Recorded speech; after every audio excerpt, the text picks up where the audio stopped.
Hey, Shalom. Before I start, I want to give all praises, all honor, and all glory unto Yahweh, Bahashim Yahushai, Bahashim Kakudash, and double honors unto the apostles of Great Millstone, and peace and salutations unto the hopeful elect throughout the four corners of the earth who are pushing and teaching this word in truth and in sincerity. Alright, man, so I just kind of wanted to do a quick hit on the fear of the Lord, man. Because the times that are approaching, okay, you have to have the fear of the Lord, man. Alright? You have to have the fear of the Lord. Okay, and so I'm going to prove why. This is out of Proverbs chapter 1 and verse 7. And so it says, the fear of the Lord is the beginning of knowledge. So that's the beginning of knowledge, man. You know? It also says in Sirach chapter 19 and verse 18 that the fear of the Lord is the first step to be accepted of Him. Okay? So the fear of the Lord is the beginning of knowledge, right? So if we get Isaiah 33 and verse 6, it says, and wisdom and knowledge, right? And wisdom and knowledge shall be the stability of thy times and strength of salvation. The fear of the Lord is his treasure. So the fear of the Heavenly Father, man, whose true name is Yahweh. That's what the Lord treasures, man. Okay? And if you fear the Lord, man, you know, then you are going to do according to his will and not according, you know, to your own self. Okay? You will put your own opinions and your own feelings aside to do the will of Yahweh Shem Yahushai, and that's what a true man does, man. You know? Just like when King David told Solomon in the book of 2 Kings, man. He says, he told him to show thyself a man and keep the charge of the Lord. Show thyself a man, keep the charge of the Lord. So that's what a true man does, is you keep the charge of the Lord no matter what, man. Alright? Actually, there's actually a precept for this. Proverbs 3 and 7. Proverbs 3. I'll start at verse 5. It says, trust in Yahweh with all thine heart, and lean not unto thine own understanding. You know, because, hey, bro, the time's coming. Hey, bro, it's going to be hard situations to where even our flesh is going to be shaken up. But we got to keep this in our mind, man, which is why that is important, you know, to put forth the works to build and establish your faith. All right? To know in your own mind the things that you did and put forth, and the works that you committed in the name of Yahweh Shem Yahushai. You know, and that you put in effort, man. You truly did strive in his name and truly did strive to do this work. Because the scriptures talk about, you know, it said, I believe it was Yahushua who said it. He said, know ye not your own selves? So those who were slack in this word, those who slacked, you know, and put it on the back burner, okay, when push comes to shove, and when the hard times come, the fact that you put it on the back burner is going to eat your mind alive, man. You know? But those who put it all off and did the work anyways, man, who endured and who did strive, hey, bro, that's what's really going to build your confidence, man. You know, and have that faith established in your mind. All that comes from fearing the Lord, man. All that comes, you know, and is built by establishing yourself in the fear of the Lord. This is verse 6. Actually, I'll just run it back from verse 5 again. It says, trust in the Lord Yahweh with all thine heart, and lean not unto thine own understanding. In all thy ways acknowledge him. Look, see, so in all thy ways, man. Salakia. the scriptures say to be not. Actually, we'll grab it, man. I'll stop quoting, man. I'll start pulling it.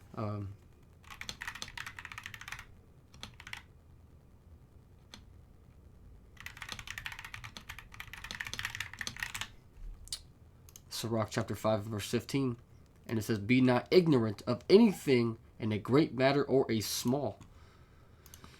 So it says, "In all thy ways acknowledge him." So you shouldn't go about and think, "Oh well, it's not that big of a deal, man. The Lord, it's just it's just it's lucky. Whew. It's a slight sin, Okay, it's not a sin unto death. Hey, but the scriptures say that that he that breaketh one law is guilty of all. And if you we'll pull it, man. No more sacrifice. Hebrews 10:26. It says, "For if we sin willfully, after that we have received the knowledge of the truth,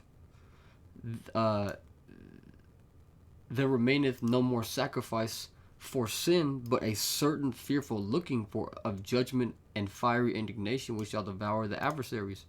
All right. So there you go, man.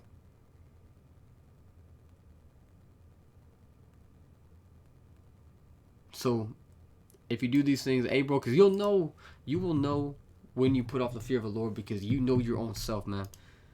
Okay, the Spirit, knows. Okay, that that thing that people call your consciousness. Okay, which is really just the Spirit. It will know, man.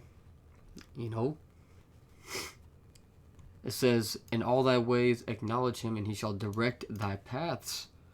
It says, "Be not wise in thine own eyes." So there you go, man. Because it could be easy to be persuaded by the things of the world, by what other people are doing, but you must keep in your mind that we were given this truth, man. We are completely on a different level spiritually than the people of this world, man.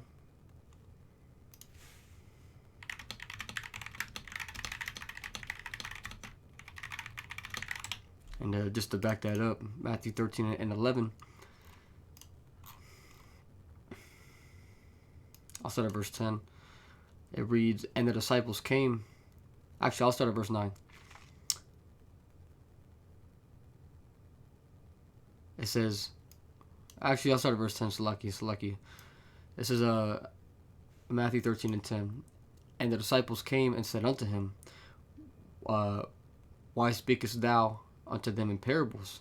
He answered and said unto them, Because it is given unto you to know the mysteries of the kingdom of heaven, but to them it is not given." Okay, so the Lord is going to deal with certain particular men on a different level than others. So if you're in this truth, man, and you have been given this truth, the Lord is dealing with you on a different level, man. And it's not anything to boast about, all right? But just having the understanding of it and knowing that, hey, you were given the knowledge, man. You were given the knowledge to keep the fear of the Lord and to be instructed, man. You were given the instructions. This is the instruction, man. It tells us the instruction in the book of Ecclesiastes 12:13.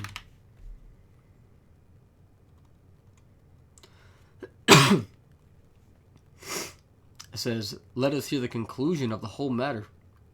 Fear the Most High and keep his commandments, for this is the whole duty of man. For the Most High shall bring every work into judgment with every secret thing, whether it be good or whether it be evil." Okay? Every work is going to be seen.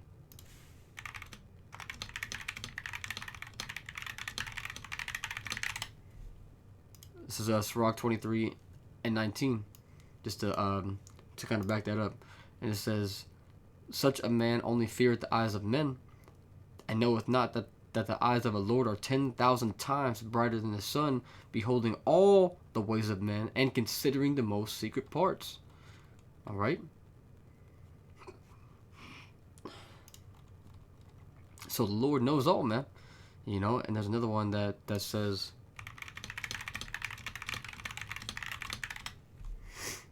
Proverbs 15:3. It says, the eyes of the Lord Yahweh are in every place, beholding the evil and the good.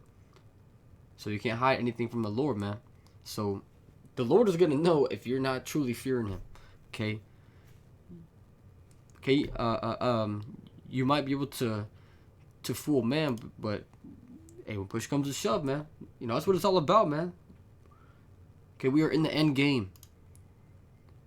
We are putting on a performance, you know, and, you know, are going to be judged according to our performance in what? In the end game, man. At the end time. Alright? End game, man. This is Proverbs 3:7. It says, be not wise in thine own eyes. Fear the Lord Yahweh and depart from evil. So there you go, man. Alright. Get another one real quick that I had on deck. Proverbs 14:26. It says, and the fear of the Lord is strong confidence. So there you go, man.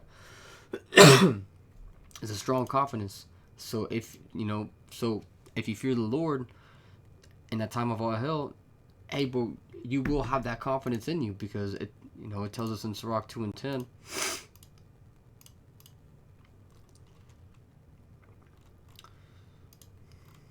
This whole chapter is good, man. It's always rough to pick a starting point.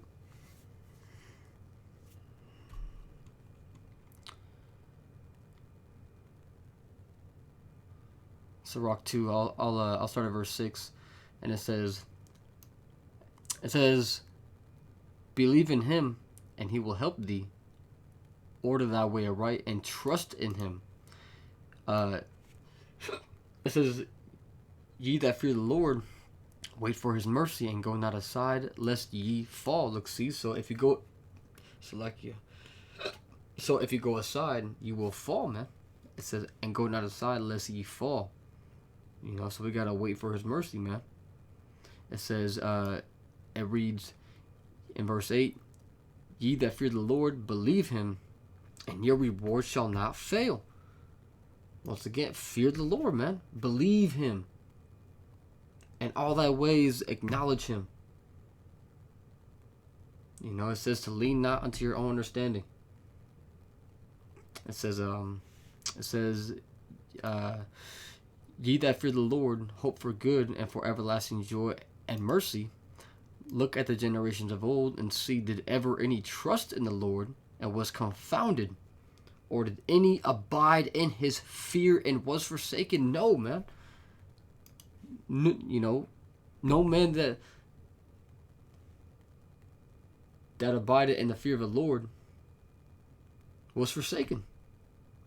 It says, or whom did he ever despise that called upon him? Alright. So there you go, man. Going back into Proverbs 14:26, it says, and the fear of the Lord is strong confidence, and his children shall have a place of refuge. Verse 27, the fear of the Lord is a fountain of life, to depart from the snares of death. Alright. We'll get Philippians 2.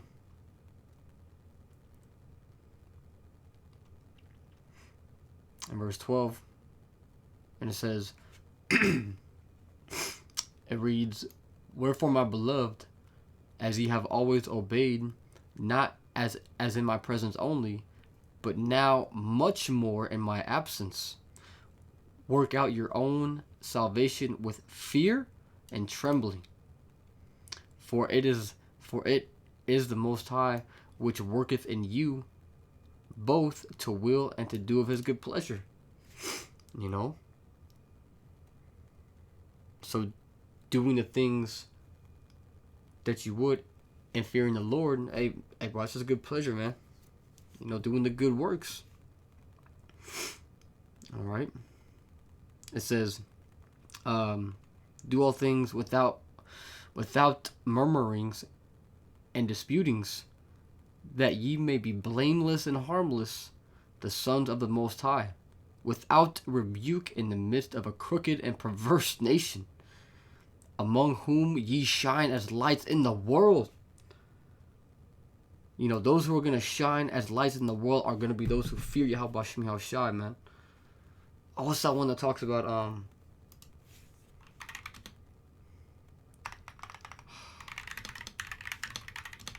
something about, like, they shall glory with me?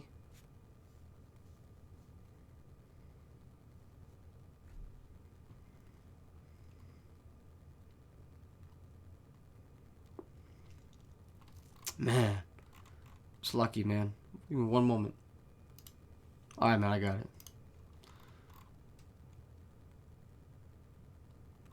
This is Romans 8. I'll start at verse 16. And so it says, it says, the Spirit itself beareth witness with our spirit that we are the children of the Most High, and if children, then heirs, heirs of the Most High, and joint heirs with Hamashiach.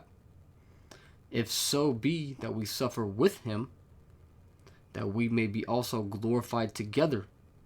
Look, see, for I reckon that the sufferings of this present time are not worthy to be compared with the glory which shall be revealed in us.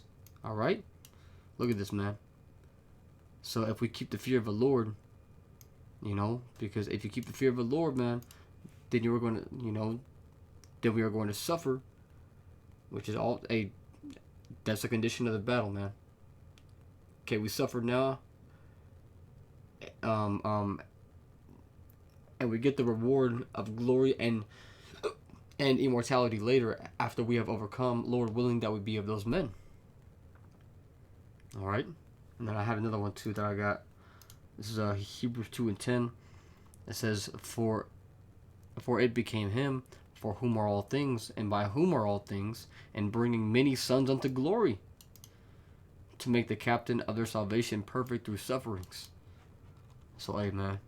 So how important is it to keep the fear of the Lord? All right. Philippians 2, I'm running it from 15 through 18. And it says that ye may be blameless and harmless, the sons of the Most High, without rebuke in the midst of a crooked, perverse nation, among whom ye shine as lights in the world, holding forth the word of life, that I may rejoice in the day of Hamashiach, that I have not run in vain, neither labored in vain. Yea, and if I be offered upon the sacrifice and service of your faith, I joy and rejoice with you all. For the same cause also do ye joy and rejoice with me.